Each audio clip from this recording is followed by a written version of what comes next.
नमस्कार मंडळी, स्वागत आहे तुमचं माझ्या एका नवीन व्हिडिओमध्ये। तर भरपूर सारी कोथिंबीर, स्वस्त कोथिंबीर दारावर आली होती। चला म्हटलं घेऊया। कोथिंबीर पाहिल्यानंतर ना मला थांबवतच नाही, कारण एवढी कोथिंबीर आवडते मला। कशातही कोथिंबीर चालते, इतकी कोथिंबीर आवडते, त्याचा वास पण मला खूप आवडतो। आज मी कोथिंबीरचेच मस्त असे थालीपीठ बनवणार आहे आणि सोबतच माझ्याकडे 2 काकड्यासुद्धा होत्या आणि त्याच्यावरच म्हटलं सोने पे सुहागा, काकड्यासुद्धा मी आतमध्ये टाकणार आहे। आणि आता आपल्याला काय करायचं आहे, पहिल्यांदा कोथिंबीर स्वच्छ धुवायची आहे, त्याच्यानंतर बारीक बारीक कट करायची आहे आणि कोथिंबीर कट केल्यानंतर काकडीचं साल काढून घ्यायचं आहे आणि बारीक खिसणीने ना खिसून घ्यायचं आहे। तर ते सालसुद्धा काढले आहे, तर खिसूनसुद्धा घेणार आहे मी, पाहू शकताय। आणि जे काकडीतलं खिसल्यानंतर ना पाणी निघतं ना, ते पाणी अजिबात पिळून काढायचं नाही आहे। पाण्यासहित आपल्याला ते जे काकडी आहे ती कोथिंबीरमध्ये टाकायची आहे। दोन्ही खिसून घेतलेले आहेत। जर तुमच्याकडे काकडी वगैरे नसेल, जर तुमच्याकडे दुधी असेल तर दुधीसुद्धा टाकू शकता तुम्ही। गाजर असेल तर गाजरसुद्धा टाकू शकता, खूप मस्त लागतं। आता ते पूर्ण जे काकडी आहे ती मी कोथिंबीरमध्ये टाकलेली आहे। त्याच्यानंतर इथे एक कांदा बारीक चिरून घेतला होता, तो सुद्धा टाकलेला आहे। कांदा मला प्रचंड आवडतो थालीपीठमध्ये, कुणाला आवडत नाही, जर नाही टाकलं तरी चालेल, पण मला खूप आवडतं। त्याच्यानंतर इथे घेतलेलं आहे अर्धी वाटी ज्वारीचं पीठ, त्याच्यानंतर घ्यायचं आहे आपल्याला अर्धी वाटी बाजरीचं पीठ। पाहू शकता वाटी खूप मोठी आहे, तुमच्या किती घरी माणसं आहे त्याच्यानुसार तुम्ही कमी जास्त करू शकता। इथे 4 माणसासाठी बनवते मी। त्याच्यानंतर आपल्याला घ्यायचं आहे गव्हाचं पीठ, तर इथे अर्धी वाटी पण मी गव्हाचं पीठ घेतलेलं आहे। गव्हाचं पीठ ना थोडंसं कमी घ्या बाजरी आणि ज्वारीच्या पिठापेक्षा। त्याच्यानंतर अर्धी वाटीच्याही कमी मी इथे 2 ते 3 चमचे आपल्याला बेसन पीठ घ्यायचे। बेसन पिठाने अजून थालीपीठची चव वाढते। त्यानंतर आपल्याला एक वाटण करायचं आहे मस्त असं। तर इथे अगोदर मिक्सरचं भांडं घेतलं, त्याच्यामध्ये एक मिरची ना मी अशा प्रकारे तुकडे करून टाकलेली आहे। त्याच्यानंतर आपल्याला अद्रकचा तुकडासुद्धा टाकायचा आहे आतमध्ये आणि एक मोठा चमचा आपल्याला जिरेसुद्धा टाकून घ्यायचे आहेत। आता हे मिक्सरला फिरवून घ्यायचं। तुम्ही लसूणसुद्धा टाकू शकता, इथे मी लसूण नाही टाकणार। तुम्हाला लसूण जर टाकायचं असेल तर तुम्ही मिक्सरमध्ये टाकून छानच फिरवून घेऊ शकता। आता हे वाटण जे आहे आपल्याला लगेच पिठामध्ये त्या कोथिंबीरमध्ये टाकून द्यायचं आहे। आता पाहू शकता मी मस्त टाकलेलं आहे। त्याच्यानंतर आता ना आपल्याला सुके मसाले टाकायचे आहेत, तर इथे मी टाकणार आहे गरम मसाला, धना पावडर आणि जे आहे आपला कलर येण्यासाठी मी इथे टाकणार आहे हळद पावडर।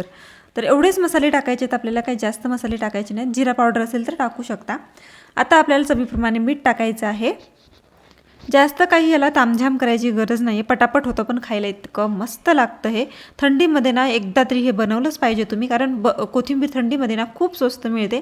एरवी जर तुम्ही कोथिंबीर घ्यायला गेलात ना तर खूप महाग मिळते, पण आत्ता जर कोथिंबीर तुम्हाला पाहिजे असेल ना तर खूप स्वस्त आहे आणि आत्ताच बनवा ही रेसिपी, तुम्हाला खूप आवडेल। आता हे पूर्ण आपल्याला मिक्स करून घ्यायचं आहे। मसाले छान पिठामध्ये आणि कोथिंबीर छान पिठामध्ये मिक्स झाली पाहिजे। सगळे पीठ जे आहेत बाजरी ज्वारी सगळे पीठ एकत्र मिक्स झाले पाहिजेत, म्हणून अशा प्रकारे आपल्याला मिक्स करून घ्यायचं आहे। त्याच्यानंतर आपल्याला थोडं थोडं पाणी टाकायचं आहे आणि मिक्स करून घ्यायचं आहे। काकडीचं थोडंसं मॉइश्चराईज होतं, त्याच्या काकडीमध्ये थोडंसं पाणी होतं, मॉइश्चर होतं पाण्याचं, पण ते जास्त काय नाही आहे कारण खूप जास्त आहे पीठ, म्हणून आपल्याला थोडं थोडं पाणी अजून टाकायचं आहे आणि मिक्स करून घ्यायचं आहे। तर पाहू शकताय मी थोडं थोडं पाणी टाकून छान असा याचा गोळा तयार करून घ्यायचा आहे, दाट घट्ट असा गोळा बनवून घ्यायचा आहे। तर पाहू शकताय थोडं थोडं पाणी टाकून आपल्याला हलक्या हाताने छान असा गोळा तयार करून घ्यायचा आहे। मी छान असा गोळा तयार केलेला आहे, एकदम घट्ट असा, जास्त घट्ट नाही, नॉर्मल आपल्याला बनवून घ्यायचा आहे। तर अशाच प्रकारे मळून घ्या तुम्ही सुद्धा आणि पाहू शकताय मस्त आपला गोळा रेडी आहे। तुम्ही एवढं ना 4 ते 5 माणसांसाठी बनवू शकता। त्याच्यानंतर इथे कोळपाट घेतलेला आहे, एक आपल्याला कापड घ्यायचं आहे, ते पाण्यामध्ये बुडवून घ्यायचं, ओलं करून घ्यायचं आहे, ते आपल्याला कोळपाटावर अशा प्रकारे आतरायचं आहे। आता एक पिठाचा आपल्याला छोटासा गोळा घ्यायचा आहे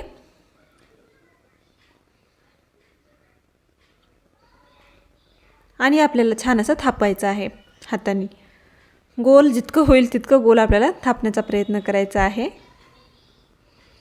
तुम्ही अशा प्रकारे साईडने हात लावून सुद्धा थापून घेऊ शकता, म्हणजे तुमचा आकार वेगळा नाही होणार, गोलच होणार।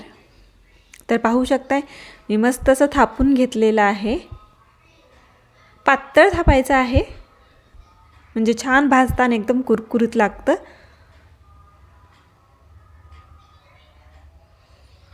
तर नंतर मी अशा प्रकारे छिद्र करून घेणार आहे। माझ्या मुलांना हे छिद्र खूप आवडतात, पण मी तेल जाण्यासाठी आतमध्ये केलेले आहेत। त्याच्यानंतर आपल्याला गरम गरम तव्यावर आपल्याला टाकून घ्यायचे अशा प्रकारे।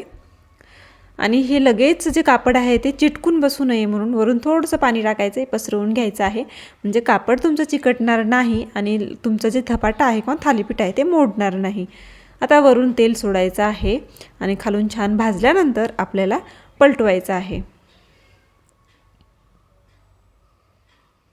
तर छान पलटलं गेले, पाहू शकताय तुम्ही.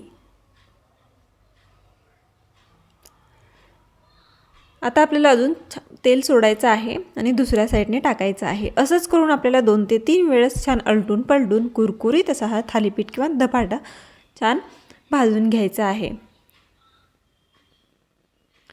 तर पाहू शकताय मी अलटून पलटून दोन्हीकडून छान असं भाजून घेतलेलं आहे, पाहू शकताय तुम्ही. त्याच्यासोबत तुम्ही दहीसुद्धा खाऊ शकता. आमच्या नांदेडकडे दही धपाटे खूप फेमस आहेत. पण मी आज बनवलेली आहे तर टोमॅटोची चटणी, मस्त तडका दिलेला आहे. तुम्हाला ह्याची रेसिपी पाहिजे असेल तर भरपूर वेळेस मी टमाटी चटणी तुम्हाला शेअर केलेली आहे खूप साऱ्या व्हिडिओमध्ये. तुम्ही माझे जर जुने व्हिडिओ पाहिले असतील तर, जर पाहिले नसतील तर नक्की पहा. जर तुम्हाला सांगायचीच असेल ही चटणी तर काहीच नाही, टोमॅटो मिरची मी भाजून घेतलेली आहे आणि छान मिक्सरला काढून घेतलेली आहे जिरे वगैरे टाकून. अशी नॉर्मल चटणी आहे. वरून तडका दिल्याने याची टेस्ट अजून खूप वाढते. ह्या धपाट्यांसोबत टोमॅटोची चटणी खूप छान लागते. जर तुमच्याकडे दही नसेल तर हे ऑप्शन एक नंबर आहे. तुम्ही त्याच्यासोबतसुद्धा मुलांना देऊ शकता, पण अशी ही खूप छान लागते. नक्की ट्राय करा. व्हिडिओ आवडला असेल तर लाईक, शेअर आणि सबस्क्राईब करायला विसरू नका. Bye bye.